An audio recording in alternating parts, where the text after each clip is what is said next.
I'd like to introduce Weyman Bennet. Probably he's not somebody I need to introduce to this audience, you probably all already know him, but he's the Joint Secretary of UAF, Weyman Bennet.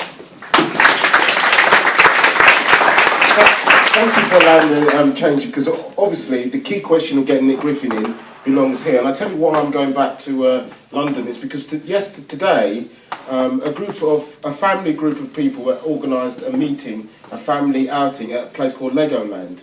They were going to take their kids and they were going to go there. Just have a normal day. Now, this happens all the time. Christian groups go there, Jewish groups go there. Any groups of people just organise a family event and say, let's go to Legoland. That's what it's there for. I mean, I'll take my own kids there. It's a nightmare if you're a parent, but nevertheless, you do it, yeah? What's happened is they're closing the entire park for that day because the EDL and racists said that they said it was being turned into Muslim Day. And therefore, they've made a decision to shut the whole park and no one's going there because there's this threat to people. Now, to be honest, the reason why I'm going back, because it sends shudders down my back, the idea that you can say that somebody shouldn't go into a park because they don't belong there, right? And that's what's actually happened today. And the reason why that's important, I think, if you think about the 1930s, I think that would have been, we don't want Jewish people to go into that park. I think 70s, you don't want black people to go into that park. But the fact they've shut the park is a warning to us all. Because I think at the moment, I think we have to say we've done well. And the reason why we've done well, Tommy Robinson's in jail. I'm glad that I'm not, because when I was at Bolton, I thought I was going to go to jail, and many people in this room would have said that. I am glad that we're not, and that's because we actually did stand out and win. We said there were racists and fascists, and they came out into street their build. I'm glad that we were able to stop them. But the truth is, we've got a very, very serious problem. There's a young woman speaking to now in Birmingham, she's speaking for her father, Mohammed Salim, who can't be there because he was murdered on the way from out of the mosque, and he was stabbed 3 times, an 85-year-old man. And the person who stabbed him was a young Ukrainian. And the reason why I'm saying that's important is because he was connected to the far-right movement, the fascist movement. And people keep telling us these are lone wolves, right? They keep telling us in Norway they're lone wolves.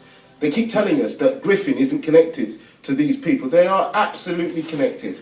And actually to keep treating them as individuals, people that plant bombs and whatever it is, that's the reason why we want Nick Griffin out. Because every time Nick Griffin gets up and speaks, those people get a bit more confidence. And the real problem, and one of the problems is of success, right, is actually the Nazis are afraid. Even now when they come out, they say, I'm not racist. Well, I'm not a Nazi, I'm just against black people, Jewish people, same-sex religion, I'm just against everyone, yeah? I'm just like you. You say, no, you're not. And that's the reason why. And the problem is, at the moment, there's a danger of a lash-up. You see, in France at the moment, there's a demonstration, I don't know if people know about it, a very big demonstration against same-sex relationships, massive, big.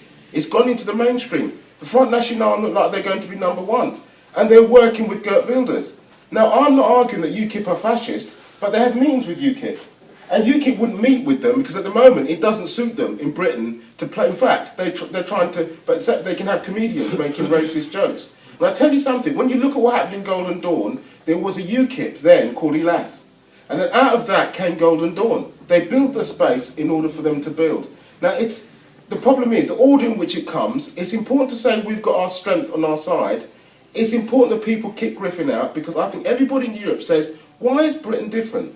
And people keep saying it's because we drink tea from, actually tea doesn't come from Britain, but nevertheless, it's because we're different, we play cricket. We're nice to everybody. No. Griffin and Bronze were the first to be elected under those situations. The reason why they didn't is because the same thing what happened. When Griffin came out of the town hall, what did he do? He had to go out the back door, didn't he? He wanted to come out the front and said, there's too many people waiting to welcome you, right? It's very important because that went all over Europe. That people were standing there, Councillor Avzal was standing there, he was looking very respectable, but he was still looking angry. Right? It's very important that people did that and the trade unions did that. That sent a bit of confidence to everybody to be able to stand together about what's going on.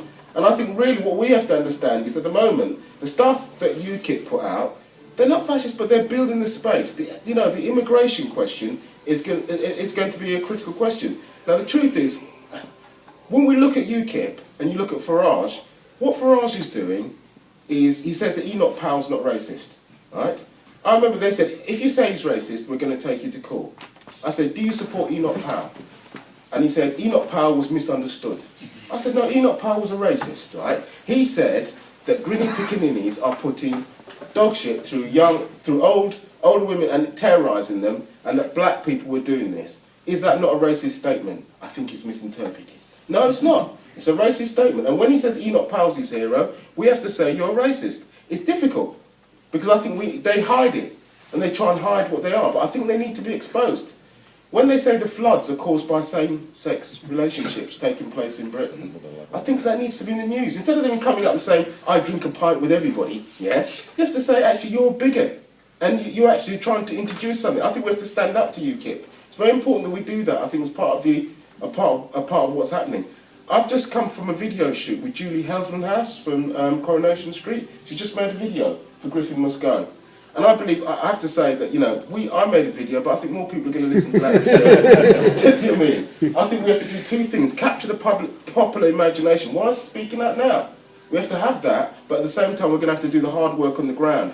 I think it's very, you know, at the moment, there's a young man called Lukman from Greece, which is, we're having their family are speaking out. He was a migrant worker in Greece, and he was murdered by a member of Golden Dawn.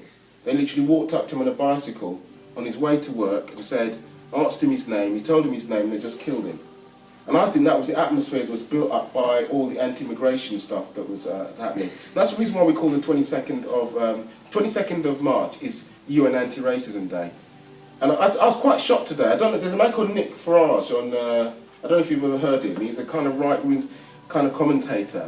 It's kind of like a Julian Goldberg, or I don't know if you know him, you don't know, you don't watch, obviously you don't waste your time listening to sport things and stuff like that. But the point about it is he was shocked about what happened today at Legoland, and he said we can't allow this to happen because it's happened before.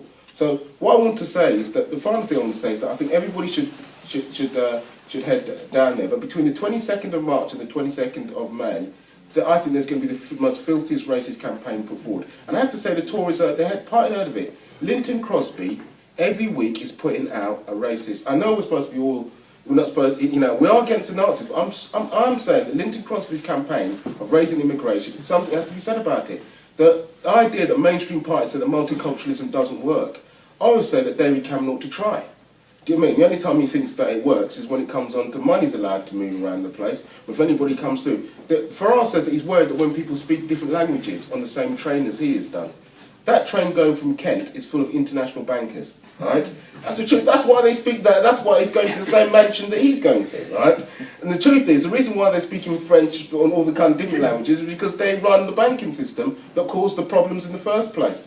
I'm gonna stop there because I think it's really important that we build a campaign as wide as possible and it's as inclusive as we possibly can make it. Because I think if we raise the standard, people are going to ask all across Europe, why have you been able to stop the National Front, the BNP and their ilk? And the truth of it is, we've started off from one simple thing. We're united, we're going to not give any concessions to racism, we're going to oppose every bigotry that takes place. If we do that, we're going to deny the Nazis the right to go on the streets and to go on our airways, but also we're going to mobilise that we make sure that they're isolated also inside the election box. Whether they go on the street or the election boxes, we're going to isolate them. And I think if we do that, we're going to send a message across for a very, very big fight. Because I believe from the east to the west, there's... I'm not going to shut up, I can see a big hook that's going to come down there. But I'm sorry, but I've been to Poland, Ukraine, to Hungary, and these people are all going to come together on May the 22nd, and we've got to build a very, very big wall and say it's unacceptable. If people like Le Pen and Geert Wilders are talking about doing a tour after the election to say what type of Europe we're going to have. And they're going to say they're going to be MEPs. I hope that other people are elected to say, you don't represent us. But we're going to be involved in a very, very serious fight. And the first thing to do is kick Nazi Nick out and follow that up with fighting what UKIP stand for. Thank you.